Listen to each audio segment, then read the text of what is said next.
Much Ado About Nothing by William Shakespeare. Act 2. Scene 1. A hall in Leonato's house. Enter Leonato, Antonio, Hero, Beatrice, and others.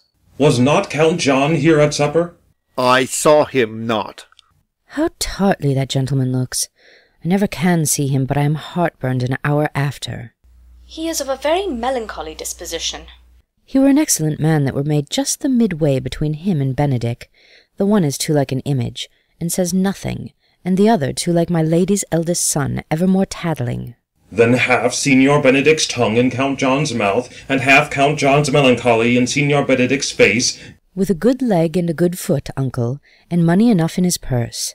Such a man would win any woman in the world, if he could get her good will. By my troth, niece, thou wilt never get thee a husband if thou be so shrewd of thy tongue. Faith, she's too cursed. Too cursed is more than cursed. I shall lessen God's sending that way, for it is said, God sends a cursed cow short horns, but to a cow too cursed he sends none.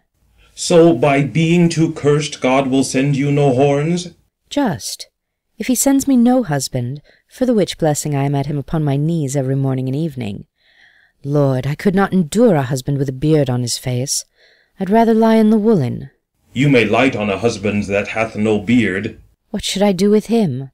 Dress him in my apparel, and make him my waiting gentlewoman? He that hath a beard is more than a youth, and he that hath no beard is less than a man. And he that is more than a youth is not for me, and he that is less than a man, I am not for him. Therefore I will even take sixpence in earnest of the bear-ward, and lead his apes into hell. Well then, go you into hell? No, but to the gate, and there will the devil meet me, like an old cuckold with horns on his head, and say, Get you to heaven, Beatrice, get you to heaven, here's no place for you maids. So I deliver up my apes, and away to St. Peter for the heavens. He shows me where the bachelors sit, and there live we as merry as the day is long. To Hero. Well, niece, I trust you will be ruled by your father. Yes, faith.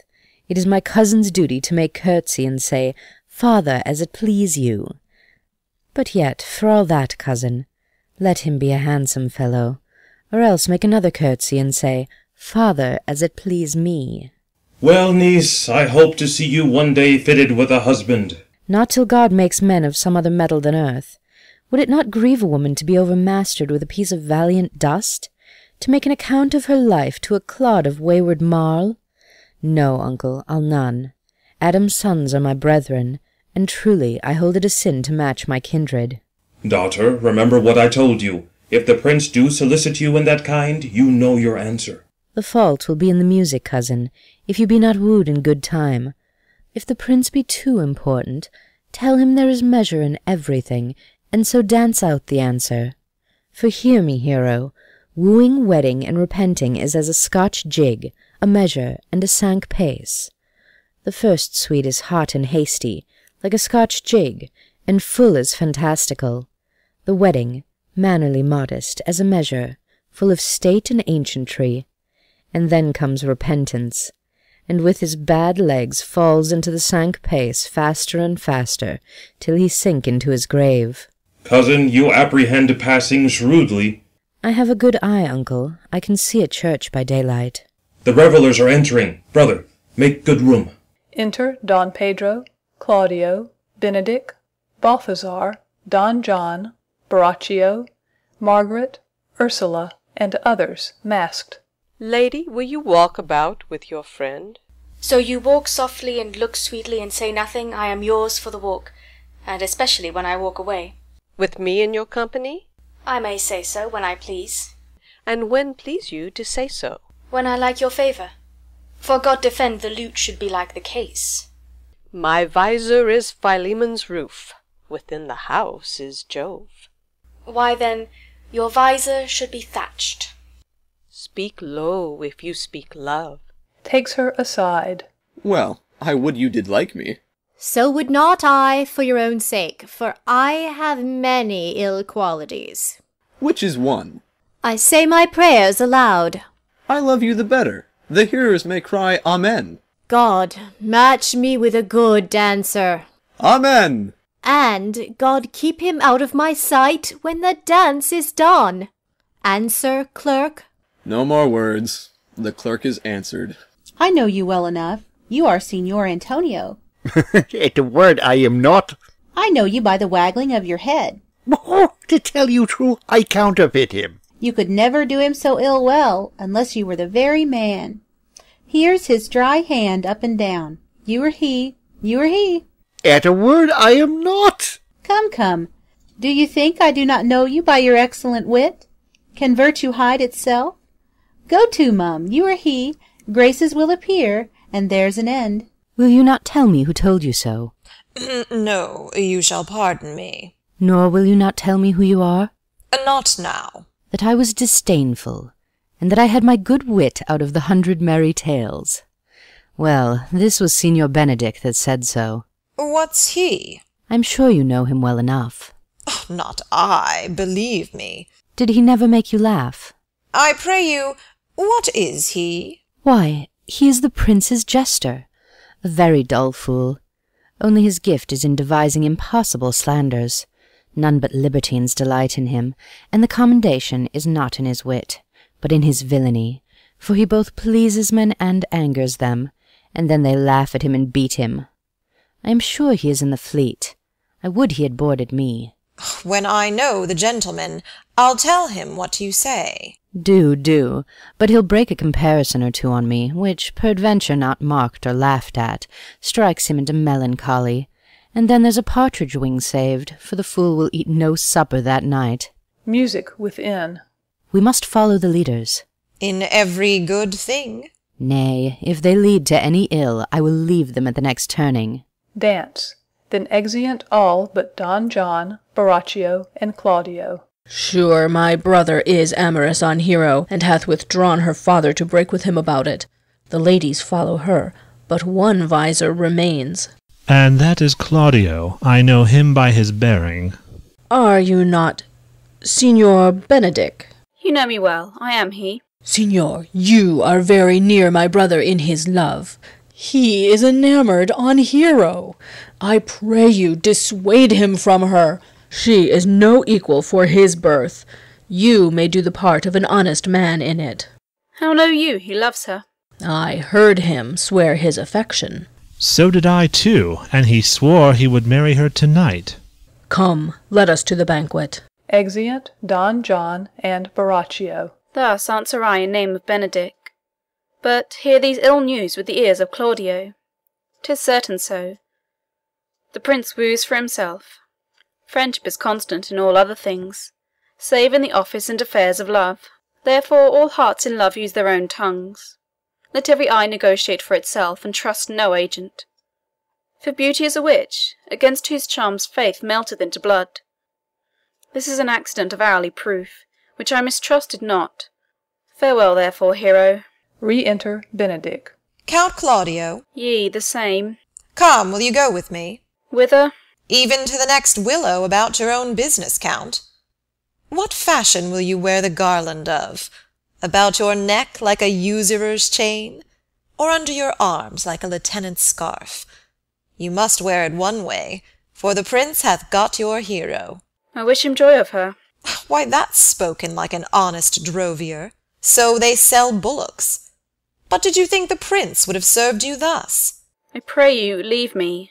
Ho, now you strike like the blind man. 'Twas the boy that stole your meat, and you'll beat the post.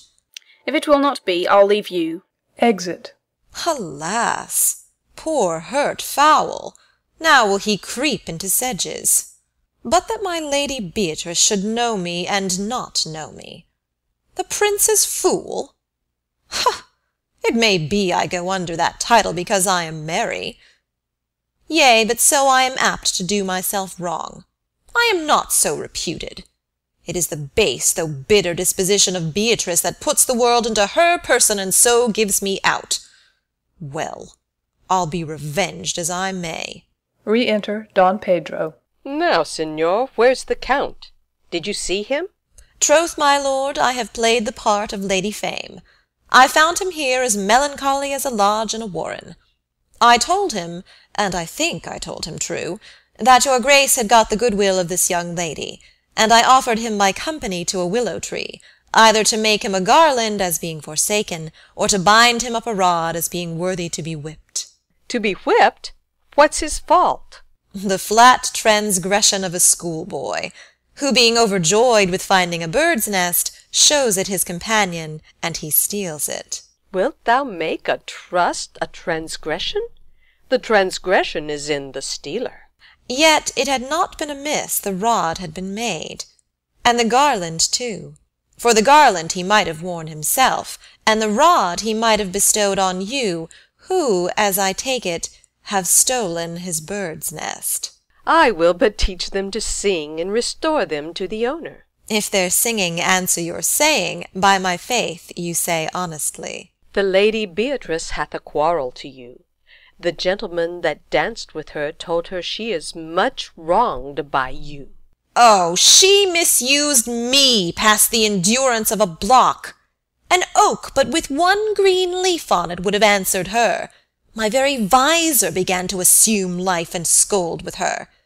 She told me, not thinking I had been myself, that I was the prince's jester, that I was duller than a great thaw, huddling jest upon jest with such impossible conveyance upon me that I stood like a man at a mark, with the whole army shooting at me. She speaks poniards, and every word stabs. If her breath were as terrible as her terminations, there were no living near her. She would infect to the North Star. I would not marry her, though she were endowed with all that Adam had left him before he transgressed. She would have made Hercules have turned spit, yea, and have cleft his club to make the fire too. Come, talk not of her. You shall find her the infernal Ate in good apparel. I would to God some scholar would conjure her, for certainly while she is here, a man may live as quiet in hell as in a sanctuary, and people sin upon purpose because they would go thither. So indeed all disquiet, horror, and perturbation follow her. Re-enter Claudio, Beatrice, Hero, and Leonato. Look, here she comes. Will your grace command me any service to the world's end? I will go on the slightest errand now to the Antipodes that you can devise to send me on. I will fetch you a toothpicker now from the furthest inch of Asia, bring you the length of Prester John's foot, fetch you a hair off the great Cham's beard, do you any embassage to the Pygmies, rather than hold 3 words conference with this harpy. You have no employment for me? None but to desire your good company. Oh, God, sir, here's a dish I love not. I cannot endure my lady tongue. Exit. Come, lady, come. You have lost the heart of Signor Benedict. Indeed, my lord, he lent it me a while, and I gave him use for it, a double heart for a single one. Marry, once before he won it of me with false dice, therefore your grace may well say I have lost it. You have put him down, lady, you have put him down. So I would not he should do to me, my lord, lest I should prove the mother of fools. I have brought Count Claudio, whom you sent me to seek. Why, how now, Count? Wherefore are you sad? Not sad, my lord. How then? Sick? Neither, my lord. The Count is neither sad, nor sick, nor merry, nor well, but civil, Count, civil as an orange, and something of that jealous complexion. Faith, lady, I think your blazon to be true, though I'll be sworn, if he be so, his conceit is false. Here, Claudio, I have wooed in thy name, and fair Hero is won. I have broke with her father, and his goodwill obtained. Name the day of marriage, and God give thee joy. Count, take of me my daughter, and with her my fortunes. His grace hath made the match, and all grace say amen to it. Speak, Count, 'tis your cue. Silence is the perfectest herald of joy.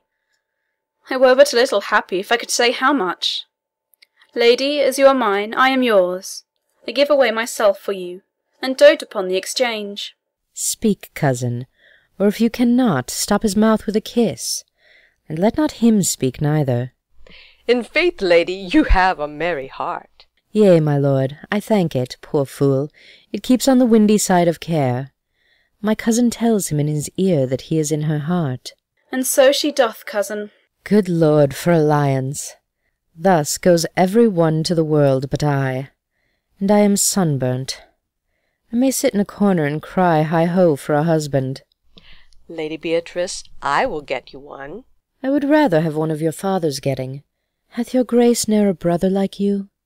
Your father got excellent husbands, if a maid could come by them. Will you have me, lady? No, my lord, unless I might have another for working days. Your grace is too costly to wear every day. But I beseech your grace pardon me. I was born to speak all mirth and no matter. Your silence most offends me, and to be merry best becomes you. For out of question you were born in a merry hour. No, sure, my lord, my mother cried. But then there was a star danced, and under that I was born. Cousins, God give you joy. Niece, will you look to those things I told you of? I cry you mercy, uncle, by your grace's pardon. Exit. By my troth, a pleasant-spirited lady. There's little of the melancholy element in her, my lord. She is never sad but when she sleeps, and not ever sad then, for I have heard my daughter say she hath often dreamed of unhappiness, and waked herself with laughing. She cannot endure to hear tell of a husband. Oh, by no means. She mocks all wooers out of suit. She were an excellent wife for Benedict. Oh, Lord, my lord, if they were but a week married, they would talk themselves mad. Count Claudio, when mean you to go to church? Tomorrow, my lord. Time goes on crutches till love have all his rights. Not till Monday, my dear son, which is hence a just 7 night, and a time too brief, too, to have all things answer my mind. Come, you shake your head at so long a breathing. But I warrant thee, Claudio, the time shall not go dully by us. I will, in the interim, undertake one of Hercules' labours, which is, to bring Signor Benedict and the Lady Beatrice into a mountain of affection the one with the other. I would fain have it a match, and I doubt not but to fashion it, if you three will minister such assistance as I shall give you direction. My lord, I am for you, though it cost me 10 nights' watchings. And I, my lord. And you too, gentle hero? I will do any modest office, my lord, to help my cousin to a good husband. And Benedict is not the unhopefullest husband that I know. Thus far can I praise him. He is of noble strain, of approved valour and confirmed honesty. I will teach you how to humour your cousin, that she shall fall in love with Benedict. And I, with your 2 helps, will so practise on Benedict, that in despite of his quick wit and his queasy stomach, he shall fall in love with Beatrice. If we can do this, Cupid is no longer an archer. His glory shall be ours, for we are the only love gods. Go in with me, and I will tell you my drift. Exeunt. Scene 2. Another room in Leonato's house. Enter Don John and Borachio. It is so. The Count Claudio shall marry the daughter of Leonato. Yea, my lord, but I can cross it. Any bar, any cross, any impediment will be medicinable to me. I am sick in displeasure to him, and whatsoever comes athwart his affection ranges evenly with mine. How canst thou cross this marriage? Not honestly, my lord, but so covertly that no dishonesty shall appear in me. Show me briefly how. I think I told your lordship a year since how much I am in the favour of Margaret, the waiting gentlewoman to Hero. I remember. I can, at any unseasonable instant of the night, appoint her to look out at her lady's chamber window. What life is in that to be the death of this marriage? The poison of that lies in you to temper. Go you to the prince your brother. Spare not to tell him that he hath wronged his honour in marrying the renowned Claudio, whose estimation do you mightily hold up, to a contaminated stale such a one as Hero. What proof shall I make of that? Proof enough to misuse the prince, to vex Claudio, to undo Hero, and kill Leonato. Look you for any other issue? Only to despite them I will endeavour anything. Go then. Find me a meet hour to draw Don Pedro and the Count Claudio alone. Tell them that you know that Hero loves me. Intend a kind of zeal both to the prince and Claudio, as, in love of your brother's honour, who hath made this match, and his friend's reputation, who is thus like to be cozened with the semblance of a maid, that you have discovered thus. They will scarcely believe this without trial. Offer them instances which shall bear no less likelihood than to see me at her chamber window, hear me call Margaret Hero, hear Margaret term me Claudio, and bring them to see this the very night before the intended wedding. For in the meantime I will so fashion the matter that Hero shall be absent, and there shall appear such seeming truth of Hero's disloyalty that jealousy shall be called assurance, and all the preparation overthrown. Grow this to what adverse issue it can, I will put it in practice. Be cunning in the working this, and thy fee is 1,000 ducats. Be you constant in the accusation, and my cunning shall not shame me. I will presently go learn their day of marriage. Exeunt. Scene 3. Leonato's garden. Enter Benedict. Boy. Enter a boy. Signor? In my chamber window lies a book. Bring it hither to me in the orchard. I am here already, sir. I know that, but I would have thee hence and here again. Exit boy. I do much wonder that one man, seeing how much another man is a fool when he dedicates his behaviours to love, will, after he hath laughed at such shallow follies in others, become the argument of his own scorn by falling in love. And such a man as Claudio. I have known when there was no music with him but the drum and the fife, and now had he rather hear the tabor and the pipe. I have known when he would have walked 10 mile afoot to see a good armour, and now will he lie 10 nights awake carving the fashion of a new doublet. He was wont to speak plain and to the purpose, like an honest man and a soldier. And now is he turned orthography. His words are a very fantastical banquet, just so many strange dishes. May I be so converted, and see with these eyes? I cannot tell. I think not. I will not be sworn but love may transform me to an oyster. But I'll take my oath on it, till he have made an oyster of me, he shall never make me such a fool. One woman is fair, yet I am well. Another is wise, yet I am well. Another virtuous, yet I am well. But till all graces be in one woman shall not come in my grace. Rich she shall be, that's certain. Wise, or I'll none. Virtuous, or I'll never cheapen her. Fair, or I'll never look on her. Mild, or come not near me. Noble, or not I for an angel. Of good discourse, an excellent musician, and her hair shall be of what colour it please God. Ha! The Prince and Monsieur Louvre. I will hide me in the arbour. Withdraws. Enter Don Pedro, Leonato, and Claudio, followed by Balthazar and musicians. Come, shall we hear this music? Yea, my lord. How still the evening is, as hushed on purpose to grace harmony. See you where Benedict hath hid himself? Oh, very well, my lord. The music ended. We'll fetch the kid fox with a pennyworth. Come, Balthazar, we'll hear that song again. Oh, good my lord, tax not so bad a voice to slander music any more than once. It is the witness still of excellency to put a strange face on his own perfection. I pray thee sing, and let me woo no more. Because you talk of wooing, I will sing, since many a wooer doth commence his suit to her he thinks not worthy. Yet he woos, yet will he swear he loves. Nay, pray thee, come, or if thou wilt hold longer argument, do it in notes. Note this before my notes, there's not a note of mine that's worth the noting.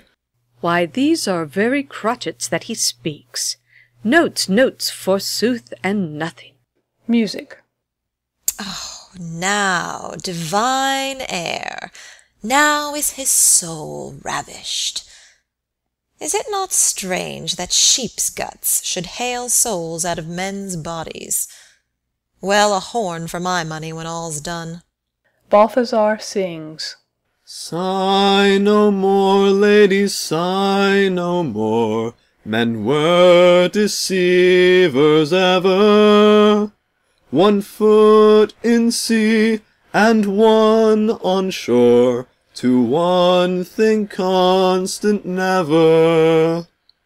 Then sigh not so, but let them go, and be you blithe and bonny, converting all your sounds of woe into hey nonny nonny. Sing no more ditties, sing no more of dumps so dull and heavy. The fraud of men was ever so, since summer first was leavy. Then sigh not so, but let them go, and be you blithe and bonny, converting all your sounds of woe into hey nonny nonny. By my troth, a good song. And an ill singer, my lord. Ha! No, faith, thou sing'st well enough for a shift. Aside. And he had been a dog that should have howled thus, they would have hanged him. And I pray God his bad voice bode no mischief. I had as lief have heard the night raven, come what plague could have come after it. Yea, marry, dost thou hear, Balthazar? I pray thee get us some excellent music, for tomorrow night we would have it at the Lady Hero's chamber window. The best I can, my lord. Do so. Farewell. Exeunt Balthazar and musicians. Come hither, Leonato. What was it you told me of today, that your niece Beatrice was in love with Signor Benedict? Oh, aye. Aside to Don Pedro. Stalk on, the fowl sits. I did never think that lady would have loved any man. No, nor I neither. But most wonderful that she should so dote on Signor Benedict, whom she hath in all outward behaviours seemed ever to abhor. Aside. Is't possible? Sits the wind in that corner? By my troth, my lord, I cannot tell what to think of it, but that she loves him with an enraged affection. It is past the infinite of thought. May be she doth but counterfeit. Faith, like enough. O God! Counterfeit! There was never counterfeit of passion came so near the life of passion as she discovers it. Why, what effects of passion shows she? Aside. Bait the hook well, this fish will bite. What effects, my lord? She will sit you. You heard my daughter tell you how. She did indeed. How now, I pray you? You amaze me. I would have thought her spirit had been invincible against all assaults of affection. I would have sworn it had, my lord, especially against Benedict. Aside. I should think this a gull, but that the white-bearded fellow speaks it. Knavery cannot, sure, hide itself in such reverence. Aside. He hath taken the infection. Hold it up. Hath she made her affection known to Benedict? No, and swears she never will. That's her torment. 'Tis true indeed. So your daughter says, shall I, says she, that have so often counted him with scorn, write to him that I love him? This says she now, when she is beginning to write to him. For she'll be up 20 times a night, and there will she sit in her smock till she have writ a sheet of paper. My daughter tells us all. Now you talk of a sheet of paper. I remember a pretty jest your daughter told us of. Oh, when she had writ it, and was reading it over, she found Benedict and Beatrice between the sheet? That. Oh, she tore the letter into 1,000 halfpence, railed at herself that she should be so immodest to write to one that she knew would flout her. I measure him, says she, by my own spirit, for I should flout him if he writ to me, yea, though I love him, I should. Then down upon her knees she falls, weeps, sobs, beats her heart, tears her hair, prays, curses. O sweet Benedict, God give me patience. She doth indeed. My daughter says so, and the ecstasy hath so much overborne her, that my daughter is sometimes afeard she will do a desperate outrage to herself. It is very true. It were good that Benedict knew of it by some other, if she will not discover it. To what end? He would but make a sport of it, and torment the poor lady worse. And he should, it were an alms to hang him. She's an excellent sweet lady, and out of all suspicion she is virtuous. And she is exceedingly wise. In everything but in loving Benedict. Oh, my lord, wisdom and blood combating in so tender a body, we have 10 proofs to 1 that blood hath the victory. I am sorry for her, as I have just cause, being her uncle and her guardian. I would she had bestowed this dotage on me. I would have daffed all other respects and made her half myself. I pray you tell Benedict of it, and hear what he will say. Were it good, think you? Hero thinks surely she will die, for she says she will die if he love her not, and she will die ere she make her love known, and she will die if he woo her, rather than she will bate one breath of her accustomed crossness. She doth well. If she should make tender of her love, 'tis very possible he'll scorn it, for the man, as you know all, hath a contemptible spirit. He is a very proper man. He hath indeed a good outward happiness. For God, and in my mind, very wise. He doth indeed show some sparks that are like wit. And I take him to be valiant. As Hector, I assure you, and in the managing of quarrels you may say he is wise, for either he avoids them with great discretion, or undertakes them with a most Christian-like fear. If he do fear God, must necessarily keep peace. If he break the peace, he ought to enter into a quarrel with fear and trembling. And so will he do, for the man doth fear God, howsoever it seems not in him by some large jests he will make. Well, I am sorry for your niece. Shall we go seek Benedict and tell him of her love? Never tell him, my lord. Let her wear it out with good counsel. Nay, that's impossible. She may wear her heart out first. Well, we will hear further of it by your daughter. Let it cool the while. I love Benedict well, and wish he would modestly examine himself to see how much he is unworthy so good a lady. My lord, will you walk? Dinner is ready. Aside. If he do not dote on her upon this, I will never trust my expectation. Aside. Let there be the same net spread for her, and that must your daughter and her gentlewoman carry. The sport will be when they hold one an opinion of another's dotage in no such matter. That's the scene I would see, which will be merely a dumb show. Let us send her to call him in to dinner. Exeunt Don Pedro, Claudio, and Leonato. Advancing from the arbor. This can be no trick. The conference was sadly born. They have the truth of this from Hero. They seem to pity the lady. It seems her affections have their full bent. Love me! Why, it must be requited. I hear how I am censured. They say I will bear myself proudly if I perceive the love come from her. They say, too, that she will rather die than give any sign of affection. I did never think to marry. I must not seem proud. Happy are they that hear their detractions and can put them to mending. They say the lady is fair. 'Tis a truth, I can bear them witness. And virtuous, 'tis so, I cannot reprove it.